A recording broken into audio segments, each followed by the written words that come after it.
Fala, meus queridos, tudo bom com vocês? Espero que estejam maravilhosamente bem, porque eu estou ótimo. Vamos aqui, claro, para mais uma aulinha de história com o professor Pedro e, claro, dar continuidade ao assunto iniciado na videoaula anterior, né? Porque estamos falando de quê? Estamos falando sobre o início da colonização portuguesa na América, né? Só que a gente sabe que o quê?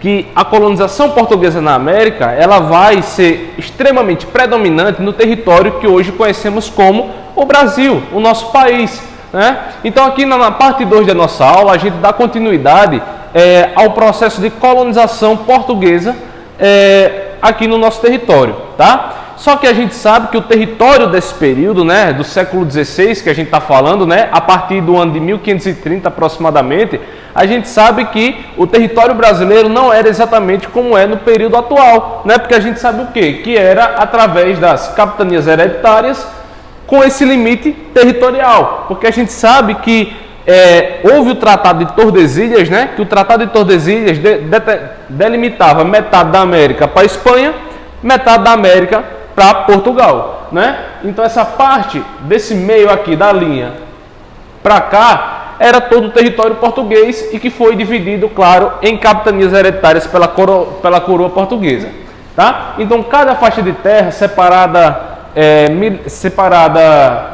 na mesma medida, cada parte dessa, cada capitania hereditária foi entregue a um capitão donatário que tinha a missão de colonizar, de ceder terras para as pessoas e tudo. Então, isso foi um sistema de parceria entre aristocratas portugueses com a própria coroa portuguesa. Só que a gente vai ver que esse processo, né, de capitanias hereditárias foi um projeto muito fracassado. Isso deu errado por vários motivos. Para você ter uma ideia, como que era feito esse trato, né? Então, o cara estava lá em Portugal, o rei ia fazer, o representante do rei ia lá fazer um acordo para combinar como seria a vinda desse capitão donatário aqui para o Brasil. Então, era feito um acordo, só que esse capitão donatário, ele tinha tanto que arcar com os custos da viagem de Portugal até aqui, arcar com os custos da sua família e tudo. Quando chegava aqui, ele tinha a responsabilidade de procurar as terras para colonizar, ou melhor, as terras já eram dadas a ele, só que ele tinha que se virar para construir suas próprias coisas, não tinha financiamento da coroa.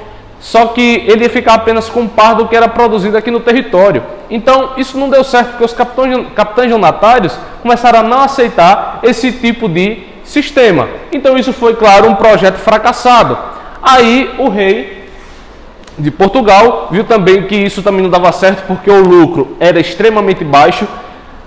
E, além disso, o rei viu o seguinte: olha, esse território que futuramente seria o Brasil, é tão grande, mas tão grande, e as capitanias hereditárias têm autonomia uma sobre a outra, né? Uma da outra. O capitão donatário, ele tinha total autonomia sobre a sua capitania, enquanto que o outro capitão donatário tinha controle total, era independente, sua capitania era independente das outras, né? Então isso favoreceu o quê? Uma fragmentação territorial. Então o rei vai dizer o seguinte: olha, esse território é muito grande, pode haver alguma revolta emancipacionista, então eu vou unir todas elas nas mãos de um único governante, chamado de governador-geral. Então vai ter um governador-geral para administrar todo o território brasileiro, tá? Então, como a gente sabe, vai anotando aí que o quê? As capitanias não deram certo e é implantado agora um governo-geral para reger o território brasileiro, tá? Reger a política brasileira e tudo mais. Então vai haver o que? A centralização do poder colonial. Todo o poder agora está centralizado na mão de uma única pessoa. Vai anotando aí, vai tomando nota.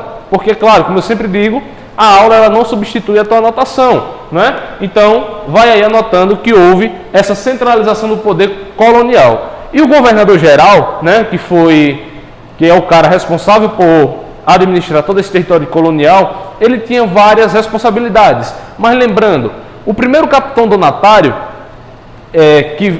o primeiro governador-geral que veio de Portugal para o Brasil para administrar todo esse território colonial, foi um cara chamado Tomé de Souza, né? Tomé de Souza era o cara responsável por administrar tudo, por fiscalizar e tudo, e ele tinha várias atribuições, né? Então vamos lá ver algumas atribuições do próprio governador-geral aqui na colônia, né? Então cabia a ele o seguinte: primeiro, que ele era o principal representante do rei português em terras brasileiras, tá? Ele era o principal representante do rei. O rei não estando aqui, ele mandava e desmandava no que ele quisesse, tá? Então, essa era uma atribuição do governador geral. A outra missão era a missão de explorar a colônia. E como é que aconteciam essas colônias, né? A gente sabe que a colonização portuguesa iniciou principalmente, obviamente, no litoral, né? Então foram vários anos de conhecimento somente do litoral, porque a gente vê as praias, as construções, os prédios, né, na beira da praia hoje em dia, só que naquele tempo que não tinha nada disso, né, na época de descobrimento do Brasil pelos portugueses, o que existia à beira do litoral era apenas mata fechada. Então, esses governadores gerais tinham a missão de explorar o litoral, né? Porque o litoral, claro, já era bastante conhecido durante muito tempo, só que ao explorar esse litoral e consolidar um certo poder sobre esse território, começa-se um adentramento ao interior da colônia. Então, o governador geral tinha também essa missão aí, a de explorar a colônia. Então, ia adentrando, ia se interiorizando no interior da colônia, né? E aí iam travando contato com vários povos nativos, iam conflitando com uns, fazendo amizade com outros, né? Fazendo os contratos sociais entre outros, e por aí vai. Então, havia essa exploração também da colônia. Só que ele tinha também a missão de distribuir as sesmarias para a construção de engenhos, né? As sesmarias eram várias faixas de terras que ficavam sobre a responsabilidade de uma pessoa. E essa pessoa tinha a responsabilidade de administrar localmente cada sesmaria, que eram faixas de terras, tá? Então essas sesmarias, esses pedaços de terras, eram distribuídos para pessoas que queriam e que tinham, por exemplo, dinheiro para a construção de engenhos, tá? Tanto é que vários engenhos vão ser construídos tanto no interior como no litoral. No decorrer do processo do período colonial do Brasil, vários lugares vão ter engenhos construídos, praticamente quase todo o território vai ter engenho construído, todo o território próximo do litoral. Por exemplo, Arapiraca, né, é o interior de Alagoas. Só que no período colonial, por exemplo, e no período colonial, né, até mesmo no período imperial, vão acontecer uma multiplicação muito grande da construção de engenhos em Alagoas, né? Tanto é que aqui em Arapiraca, vocês conhecem o Cangandu, né, que é uma região aqui de Arapiraca? Lá, por exemplo, teve a construção de um engenho, já funcionou um engenho nessa região de Arapiraca. Tem fontes históricas que deixam isso muito claro, tá? Então, vai haver essa exploração da colônia para a implantação dos engenhos da cana-de-açúcar, tá certo? E também, outra função imprescindível do governador da colônia é justamente a função de fazer amizades, fazer contratos, combinados, parcerias com os povos nativos que existiam aqui na própria colônia, tá? Então, havia esse contrato social aí entre eles, né? Então, por exemplo, os portugueses chegavam, queriam dominar um território, aí eles chegavam, traziam bugigangas de Portugal e faziam, por exemplo, trocavam essas bugigangas com os indígenas por trabalho, né? Mas faziam, por exemplo, alianças para ajudar os indígenas a combaterem outros povos indígenas que eram tribos inimigas. Então, havia essa parceria. Então, nesse auxílio contra as tribos inimigas dos indígenas, vai haver uma troca de favores que vai ajudar a dominação portuguesa nesse período, tá? Então, como eu falei, Tomé de Souza foi o primeiro governador geral, né? E em 1549, ele chegou à capitania da Baía de Todos os Santos, onde houve a construção de Salvador, tá? Então, pessoal, prestem muita atenção nisso. O atual estado da Bahia, antigamente era uma capitania, tá? Uma capitania que estava distribuída aí, era uma das capitanias do governo geral. Olha, o atual estado da Bahia, antigamente era chamado de Baía de Todos os Santos, né? Essa capitania recebeu esse nome, tá certo?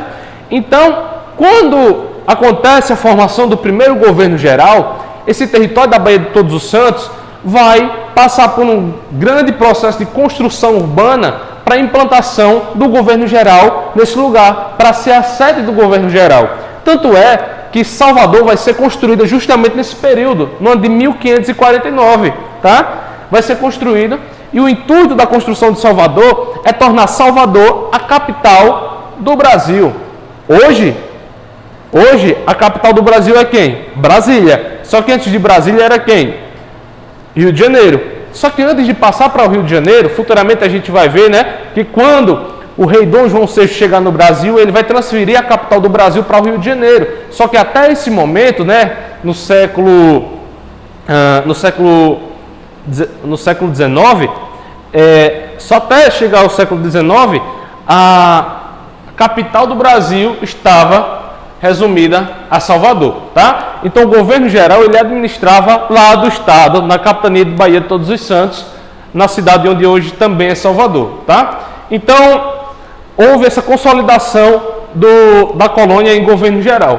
Mas um dos principais motivos para a implantação de um governo geral aqui no Brasil foi também o risco de dominação de outras nações, né? Outras nações tinham o intuito de dominar o Brasil. A própria Espanha tinha interesse, a França, né? A França foi um dos principais combatentes, né, que disputaram esse território onde hoje é o Brasil, né? A França, por exemplo, se instalou em algumas ilhas, tentou adentrar o território brasileiro, travou guerras com os portugueses aqui na colônia, né? Então foram vários conflitos, só que a França jamais teve sucesso.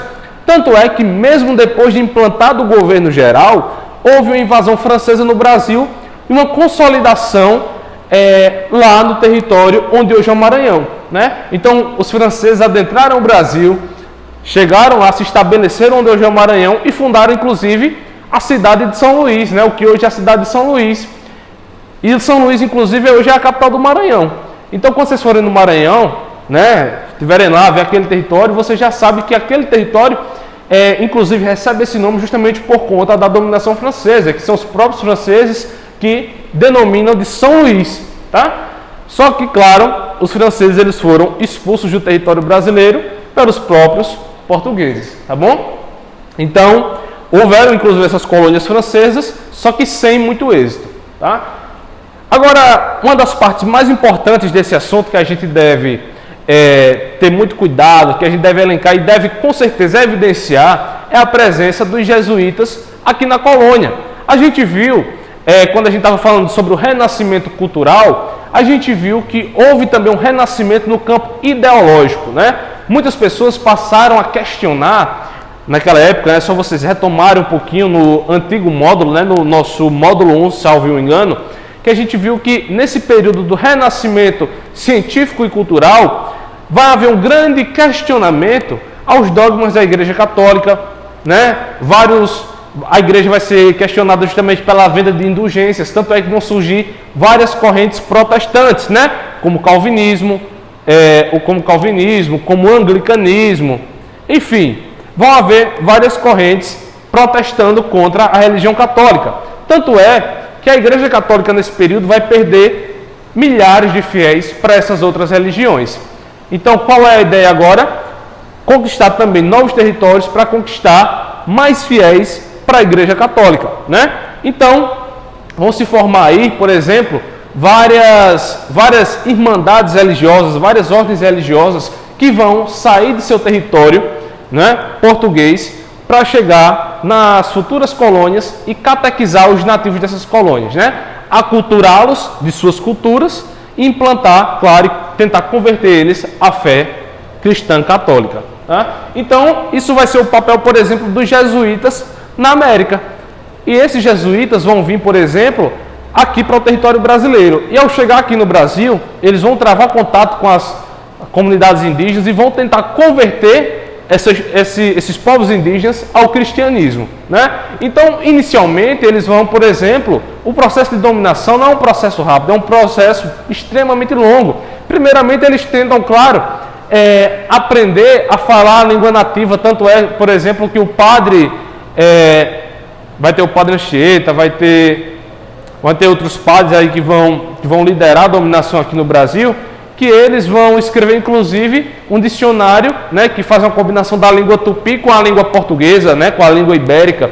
Então, ao se estabelecer aqui no Brasil, eles tentam catequizar através da palavra, da pregação, só que isso não vai surtir muito efeito, né? Porque as tribos elas estavam espalhadas, estavam cada uma na sua independência e tal, e não estavam muito afim de mudar de crença, de costume, e foi muito difícil. Os jesuítas, né, que eram os padres da Companhia de Jesus que veio, eles tentaram catequizar das mais diversas formas, como eu falei, tanto através do teatro, da música, de atividades lúdicas, só que isso também não surtiu muito efeito. Então eles tiveram a seguinte ideia: nós vamos aldear esses indígenas tudo num canto só.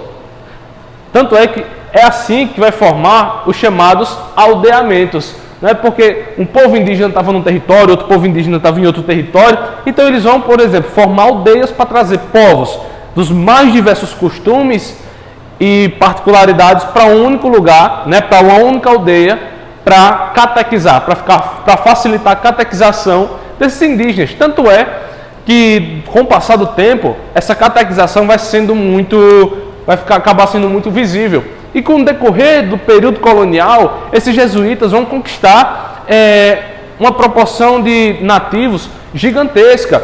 E nessa dominação jesuítica vai acontecer várias construções, como a construção de escolas religiosas, de conventos, as próprias escolas, principalmente de igrejas, né? Tanto é que dentro desses aldeamentos vão ser construídas várias igrejas gigantescas, né? E isso, claro, com a ajuda dos próprios indígenas.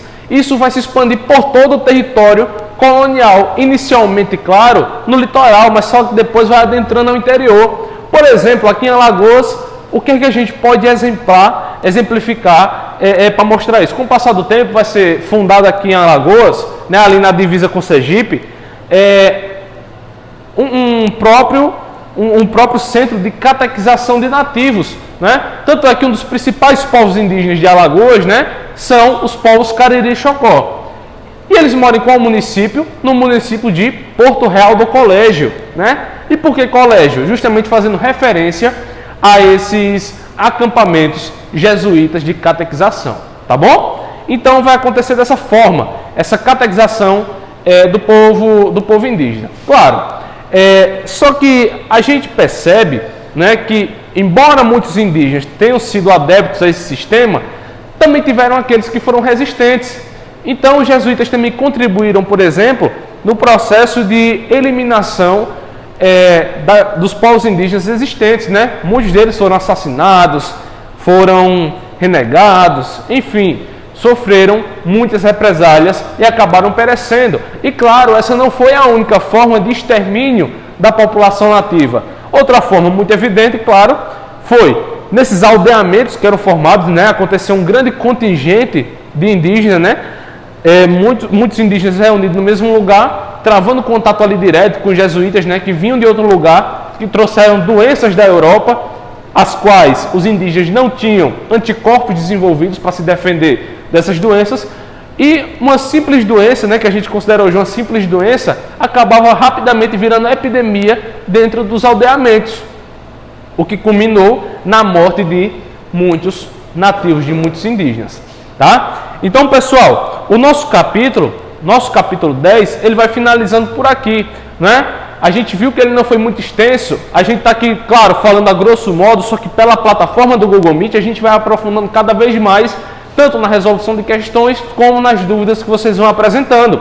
Então, galera, eu já vou deixando aí para vocês, por exemplo, responderem todas as atividades do capítulo 10, né? Todas, também vão respondendo aí os exercícios suplementares para fixar os conteúdos, tá bom? Então, quero dizer a vocês que fiquem bem, até a próxima e tchau, tchau!